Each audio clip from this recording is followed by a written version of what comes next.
শুভ সকাল বন্ধুরা, একটা নতুন ব্লগ নিয়ে চলে এসেছি। আশা করি তোমরা সকলে খুব ভালো আছো। আমিও খুব ভালো আছি। আজকে সকাল সকাল চিংড়ি মাছগুলো সব কেটে নিলাম। এবার ওগুলোকে রান্না করার জন্য সব প্রস্তুত করে নিলাম। এবার চলো এই মাছটাকে এবার ভেজে নিই। ভেজে তারপরে সব মশলা টশলা দিয়ে কষিয়ে তারপর রান্নাটা করে নিই। চলো, রান্নাটা হয়ে গেলে তারপর তোমাদের সঙ্গে আবার দেখা হচ্ছে। এখন সব নুন টুন হলুদ টুলুদ দিয়ে নিলাম। এবার রান্না হয়ে গেলে তারপর তোমাদের সঙ্গে আবার দেখা হচ্ছে। দই টই দিয়ে ভালো করে রান্নাটা হয়ে যাবে কিছুক্ষণের মধ্যে। একটা নারকেলের দুধ দিলাম।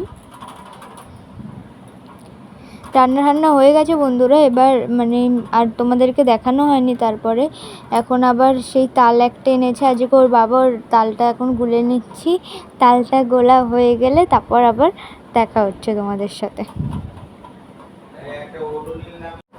তাল গোলা হয়েছিল, তারপরে তো তোমাদের সঙ্গে আর দেখা করা হয়নি। এখন আবার বিকেল হয়ে গেছে। দুপুরবেলা খেয়ে দিয়ে একটু ঘুমিয়ে নিয়েছিলাম। এখন আজকে আমার জায়ের ছেলের বার্থডে, তাই জন্য এখন সবাই ওকে আশীর্বাদ করে নিচ্ছে।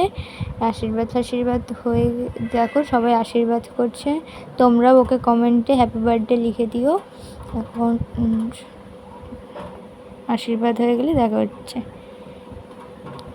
এই যে এখন দেখো আমাকে নম করলো। আর এই যে এখনও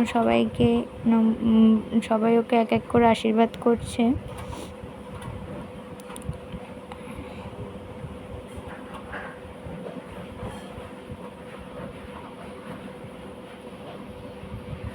ওই দেখো যেমন ছেলে বসে আছে খাটের ওপর।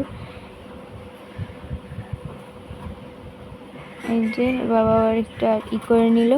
এই যে এখন আমি আশীর্বাদ করে নিচ্ছি, আর পাশে ছেলে বসে আছে। আমি ওকে একটু মিষ্টি, একটু দই, জল খাইয়ে দিচ্ছি। তারপর ওর গিফটটা দিয়ে দিলাম ওকে। এই যে আর এই যে ওকে ওর দাদা ভাই এবার সবাই আশীর্বাদ করবে। এই দেখো ছেলে আশীর্বাদ তো আর করবে না, তো ছোটো ওর থেকে, কিন্তু ওকে একটু মিষ্টি খাইয়ে জল খাইয়ে দিল।